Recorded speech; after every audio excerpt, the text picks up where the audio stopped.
Find other great podcasts like this one at podmoth.network.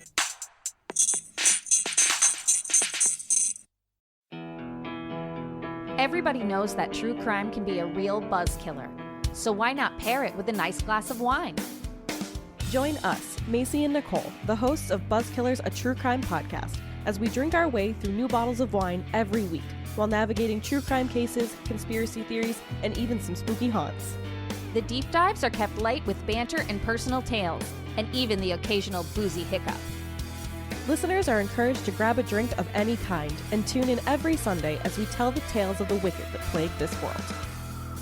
Buzzkillers can be streamed on Apple Podcast, Spotify, Amazon Music, and anywhere else you like to listen.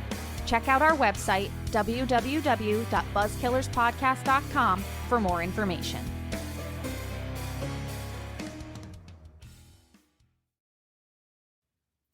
Hey, Twisted listeners, I'm Cindy, and this is Twisted Listers, a podcast about murder and lists.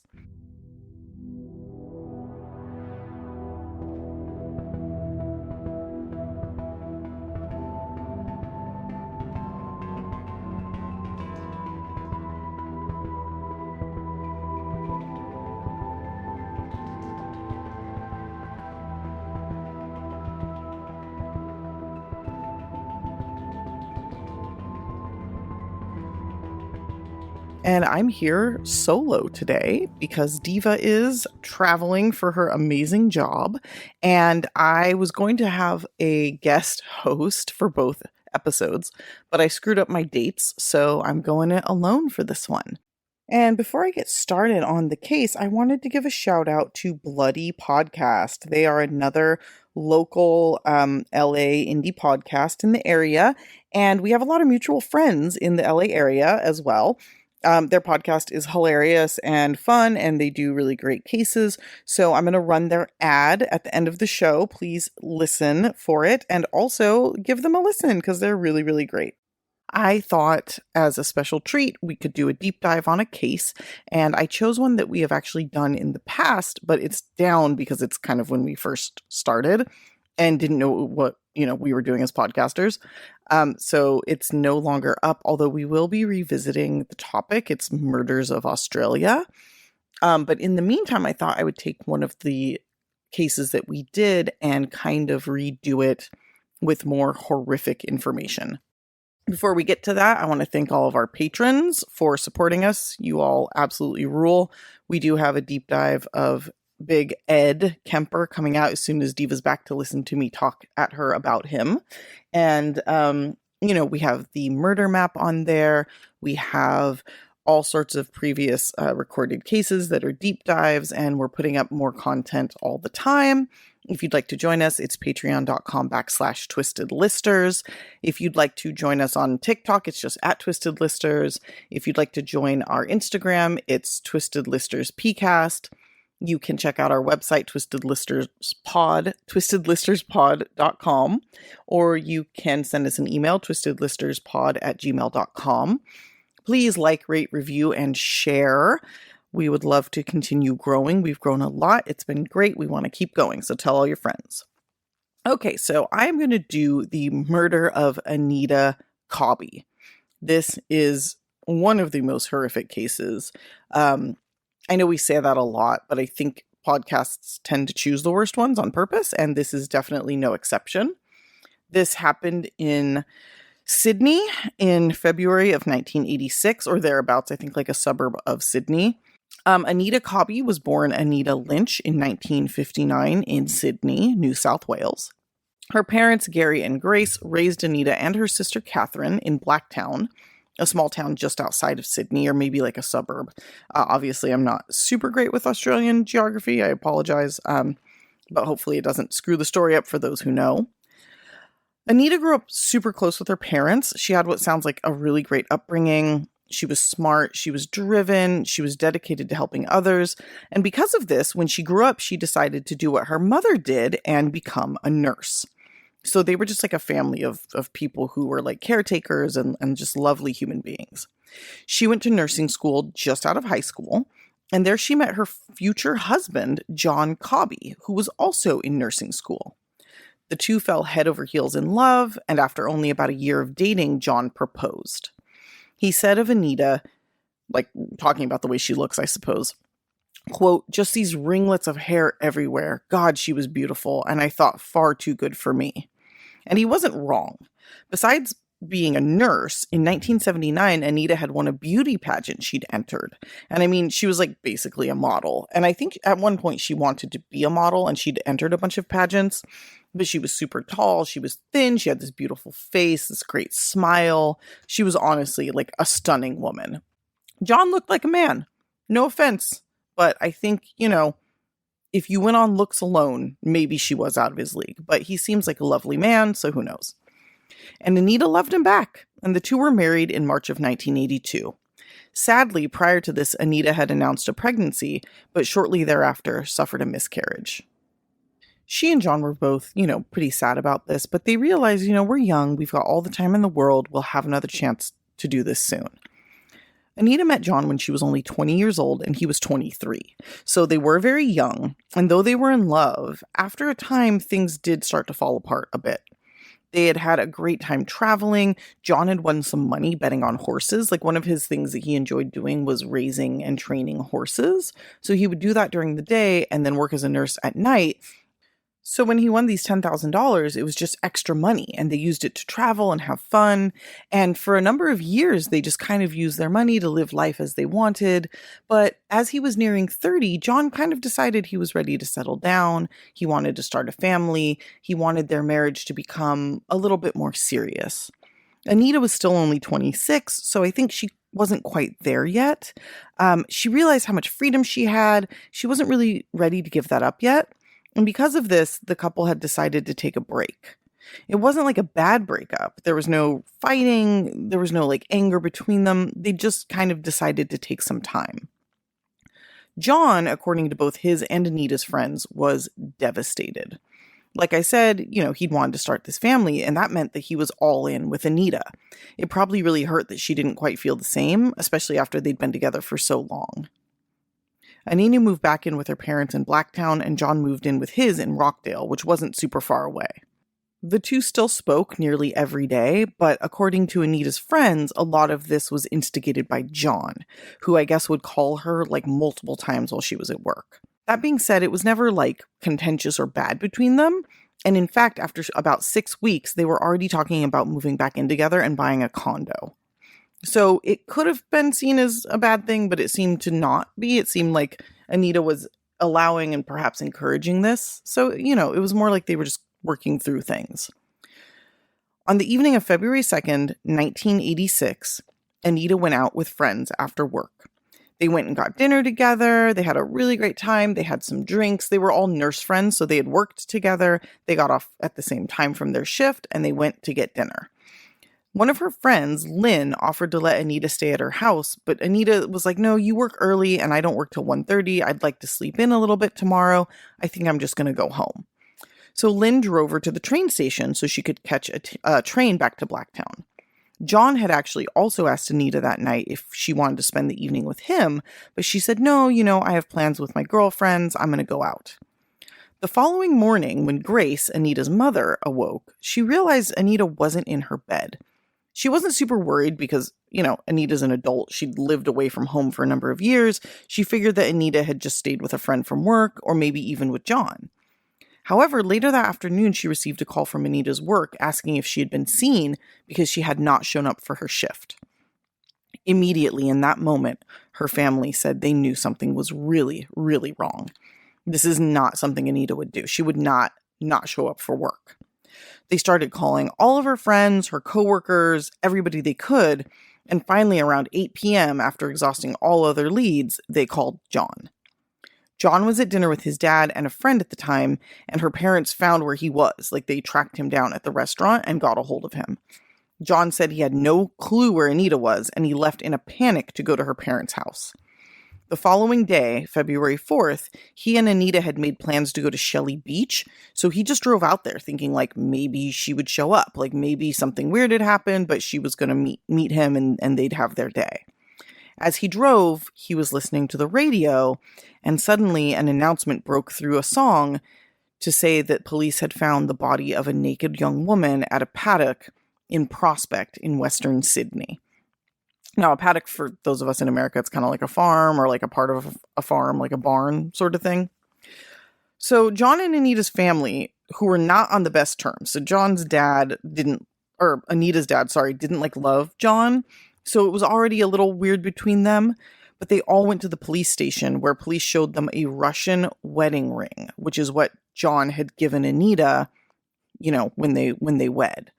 Her family at first said, that looks like hers, but it's very tarnished, and Anita kept really good care of her, so we don't think it's hers.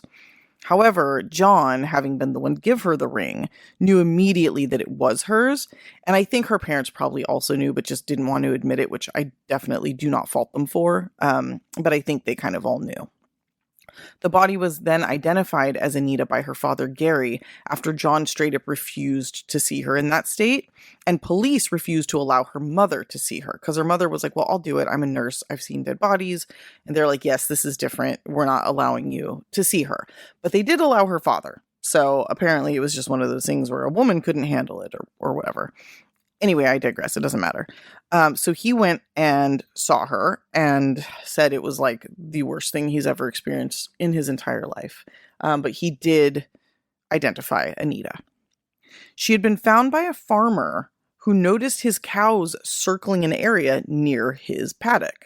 He said later he'd heard a scream that night, like the night before, that woke him up.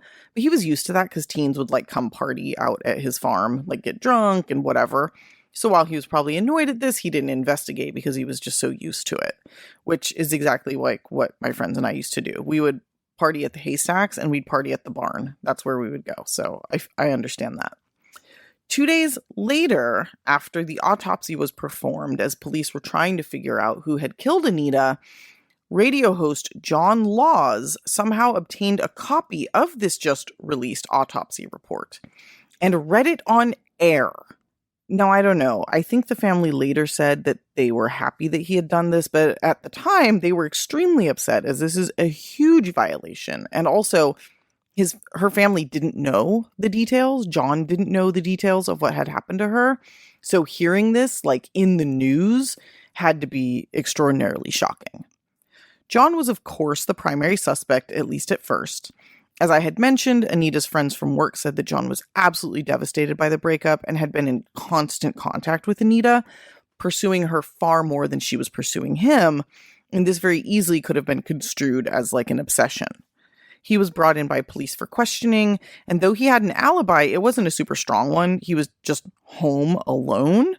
Police pushed him and pushed him, eventually physically pushing him into a wall, telling him that he had killed Anita and to just admit it. In his exhaustion and his grief, he replied, "Yep, I did it. Must have." Despite this, even though police were pushing John to admit to the murder, they were also simultaneously coming to the conclusion that it almost certainly wasn't him. Despite not having a strong alibi, there were people who corroborated that he had been home that night, like neighbors who'd seen him, maybe somebody who spoke to him on the phone.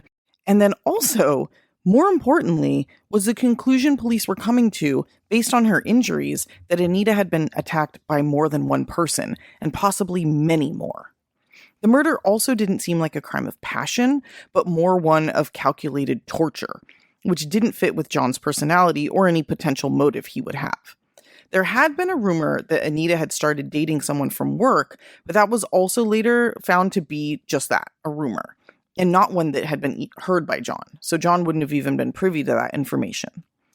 John, this poor man, had always hated drugs and didn't drink much either, but after Anita's death, like immediately after, he began to abuse drugs and alcohol so he wouldn't have to feel the immense pain of her loss.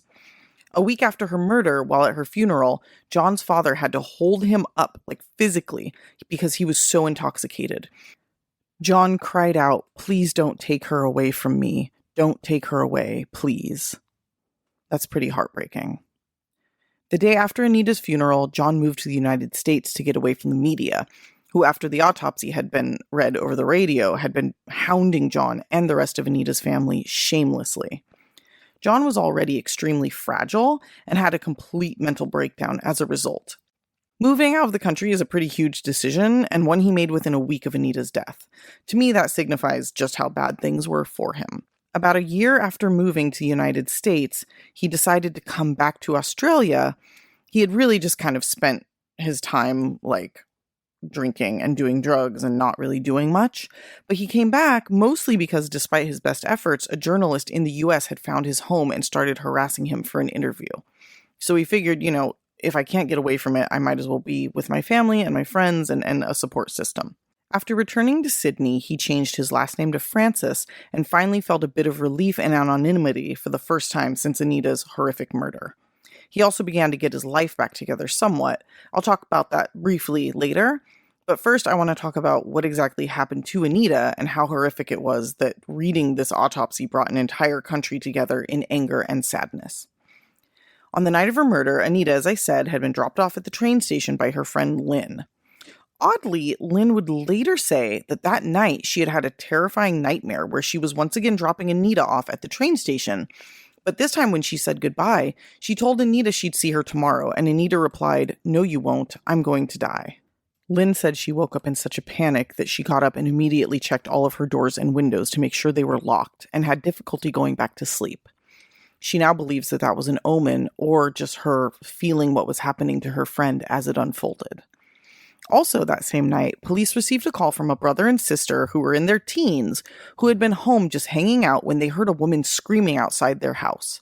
Not only had they heard her, but when they looked outside to see what was going on, they saw the screaming woman being pulled into a car by two men.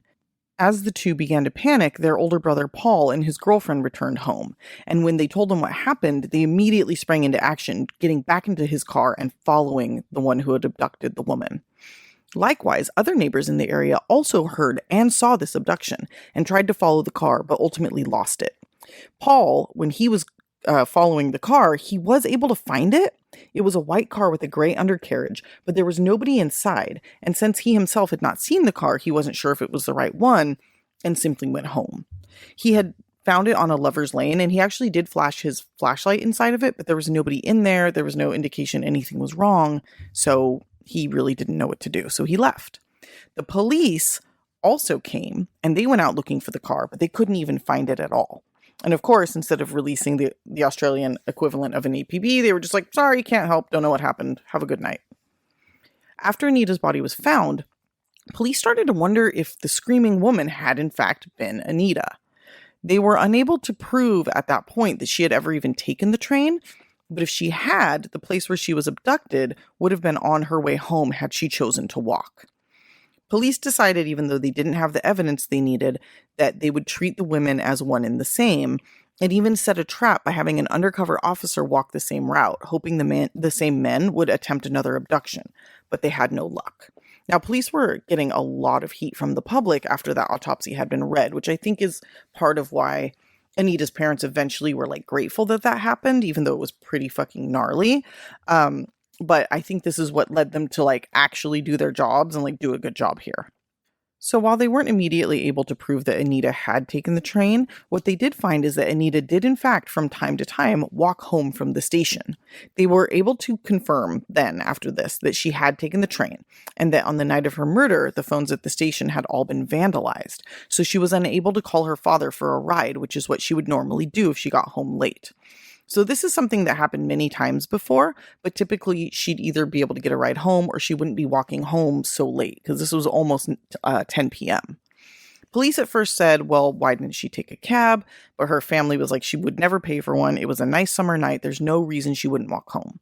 So the next step for police, now that they were sure that it was Anita who'd been abducted, was to figure out who took her. Some of the witnesses from that evening said they had seen far more than two men in the car, maybe as many as 4 or 5.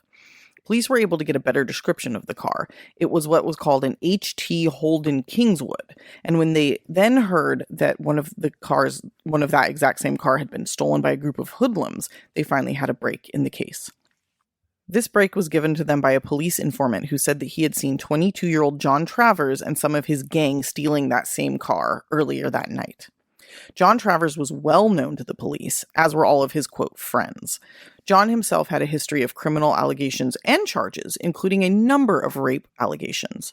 His sidekick, Michael Murdoch, grew up similar to John. They both grew up really poor, but John grew up in a super abusive home. And while Michael didn't have such an abusive home, for some reason he thought that John just hung the moon. Like, he loved him so much. He was like his little crony sidekick. So he just did whatever John did. Police were also looking for Les Murphy, the youngest of 3 well-known criminal brothers, the Murphy brothers, who had likely been at the scene that night as well. I don't know that witnesses placed him there, but I think it was kind of like John and Michael and Les all hung out together. And since people had said they'd seen more than 2 men, it, stands to reason that's who it would be.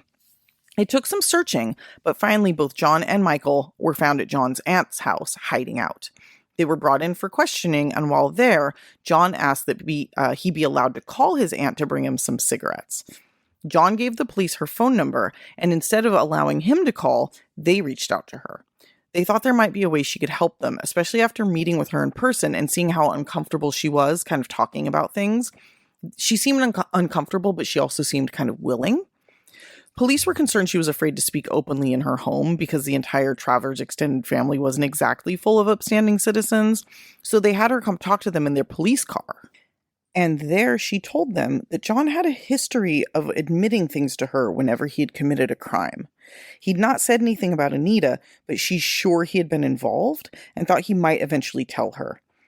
Police asked if she'd be willing to help them, and she said she would. First, they had her come to the station and talk to John one-on-one, and he did eventually admit to the murder, also implicating not only Michael and Les, but both of Les's older brothers, Gary and Michael Murphy. And Michael at the time was on the run after a jailbreak, so pretty fucking wild that he's out there doing this while on the lam. She said that while he was talking about this, John was like laughing. He thought it was like hilarious what they had done to this poor woman. So that was horrific, but also really great. However, it wasn't proof, as now it would come down to John's word against hers, and she had a history of drug use and other criminal charges. Police knew they needed more, so they kept John in custody and had his aunt come back, this time wearing a wire. They knew that was putting her in danger, but she was willing and they were desperate to solve this case. So she agreed and they did it. John once again admitted to the crime, saying that the group had gone out looking for a victim and saw Anita. He said he, quote, had sex with her, and that the 4 other men were also involved. He then asked his aunt to go to his house and find his brown-handled knife and get rid of it. So police now had a confession as well as the murder weapon. He also asked her to go to Les Murphy's home and tell the men to dispose of the stolen car because, for whatever reason, they still had it. He also asked his aunt to help him escape the jail by having Michael Murdoch and Les Murphy come hold up the place between 3 and 3:30 a.m. when there were the least amount of police on site to fight back. He wanted a shootout at the police station so he could escape. That was his actual idea. At 22 years old, this is what he wanted to do. Now, his aunt was not done there. Police wanted a confession to corroborate what John had said, so they sent her to Michael's home to see if he would also confess to her. Wearing the recording device, she told him that she knew everything and told him to fess up. At first, he denied everything, but soon admitted his involvement along with the involvement of all the other men, but definitely put most of the blame on John. Police now had what they needed and arrested and charged all 5 men. When Gary, the middle Murphy brother, was arrested, he famously peed his pants, which I wouldn't normally mock, but fuck this guy.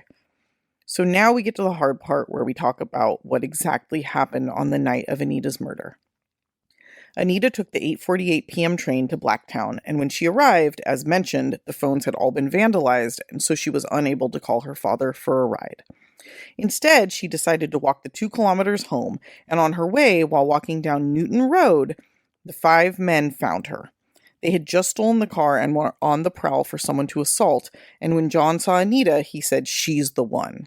He and Michael got out of the car right in front of the younger sibling's home and pulled her in while she screamed and fought in protest. Once in the car, the men, and this is according to all of them, forced her to undress by beating her to the point where they broke her eye socket, then sexually assaulted her while she was still in the car and made her give them all oral sex as well. Supposedly, when the brother of these siblings followed them, when, he first got home and followed them from Newton Road, he did in fact find their car, and that was their car, but they were hiding in the bushes, holding a knife to Anita's throat to keep her quiet. They also at one point went and got gas, paying for it with Anita's money, then drove her to the paddock where she was later found. They tortured her this entire time. They were raping her and assaulting her and threatening her. They were beating her, and it was just fucking horrific. By the time she had been taken to the paddock, she was so beaten and assaulted that she had basically frozen, like she'd almost become catatonic. So the men dragged her out of the car into the field where they pulled her over barbed wire to get her there. They then took turns raping and beating her for 90 minutes while she screamed in pain and attempted to fight back. At this point, the men all have somewhat differing stories. So up to that point, they all admitted the same thing. But once the part where she is murdered comes in, they all start to blame everyone else, and most of them kind of blame John. So they said that they left her in the field, broken and beaten, and went back to the car.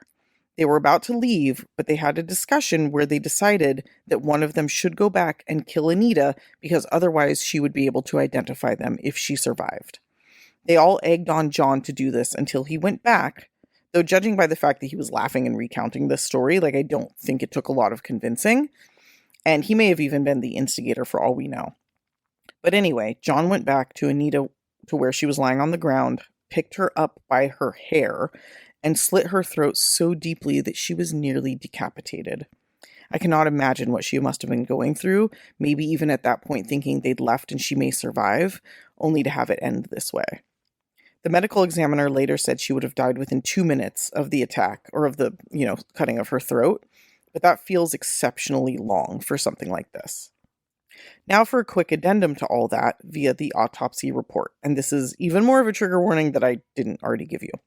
On the autopsy report, the medical examiner mentioned Anita's body showed extensive bruising on her head, breasts, face, shoulders, groin, thighs, and legs, which were consistent with a systematic beating. Her breasts in particular were so damaged it seemed that those had been the focus of the abuse. She had lacerations on her hips, thighs, and legs from the barbed wire, several cuts to her neck, as though John had hacked at her, and her ear was nearly severed. Her windpipe was severed, and on one hand, most of the fingers were fractured, while on the other hand, 3 of her fingers were nearly completely cut off, making it seem like she was trying to protect her throat from the knife. So when he had come to cut her throat, she put her hands up to stop him, and he just cut right through them, which is so fucking crazy. Her entire body was bloody and beaten. Her eye socket was broken. Both eyes were completely black, and both of her cheekbones were broken. There were some reports out there that you may read that said, her shoulders were dislocated and she'd been stabbed, but that wasn't true. It doesn't have to be true. This is horrific enough. When the trial began, the men actually had to be protected from angry protesters calling for their execution outside the court. There's tons of photos of people holding signs. There's, saying, put them to death, lock them up forever. And you have to remember that Australia doesn't have a death penalty, and they generally don't lock people up for life. So people calling for this is it's a major case. You can tell people were really fucking angry. So Australia, like I said, they don't have the death penalty, but all 5 men were given life without parole. So a very harsh punishment in Australia, to say the least. And they are there to this day. In 2019, Michael Murphy, not Michael Murdoch, Michael Murphy died of cancer, and who fucking cares? And all the other men to this day are still in prison for the crime. John Travers' aunt, who was the one that brought these guys down, had to go into witness protection with her family, but the police had told her, if you help us with this and that's necessary, we will do that for you. Now, John had a lot of really bad friends and a lot of really bad places, so she had to hide because they were threatening her life. They were threatening the life of her family. So we don't know where she is or if she's still alive, but if she is, then, I'd like to thank her for what she did to bring these monsters down. John Cobby went on to marry and later have children, and after many years finally told his children the truth about his past, and eventually even changed his name back to John Cobby. I guess the way that his children found out is they were all watching television on maybe an anniversary of her death, and a show about Anita came on. John began to openly weep in front of his children, and that's when all of this came out. So this is obviously something that has affected him his entire life, as it, would and should, and is just so horrific. So that's kind of the story of the murder of Anita Cobby. It's pretty gnarly, it's pretty horrific, but I wanted to do it because we had covered it, in a 10-minute segment previously, and it was always one that kind of stuck with me. So I wanted to do a slightly deeper dive to kind of go into some of the details of the case. And without having Diva here, it went really fast. So I hope you all enjoyed it. I hope it was informative and that, horrific, but definitely an interesting case to think about. Thanks, everybody, for tuning in. On the next episode, I'll have my friend, the Canadian comedian Laura Danowski. She's going to basically just react to a story that I tell her, and it should be pretty entertaining. She's a pretty funny and reactive lady, so it should be a good time. And once again, if you like what you hear, if you like what we do, please like, rate, review, share with your friends, help us grow. You can join our Patreon. You can buy us a coffee. You can do any number of things to help support indie podcasting. And thanks again. Hopefully this wasn't less exciting than the ones where Diva and I banter a bit, but she'll be back soon. And until then, stay off our lists. Stay off them. Bye. Hi. If you like a good story, true crime, the supernatural, and dishing with some friends about all of the above, you should check out Bloody Podcast. Bloody Podcast covers a different infamous woman for each episode. We've talked about Anna Delvey, Aileen Wuornos, the Baba Yaga, Candy Montgomery, Bloody Mary, active Mafia Godmothers, and so many more. Hosts Maria Felix, that's me, Lori Roggenkamp, resident guest Kash Abdumalik, and their comedy friends lay out a timeline and sprinkle in their commentary. When it comes to bad ladies, if they've been written about, we want to talk about it. Bloody Podcast is available on all popular podcast platforms and at bloodypodcast.com.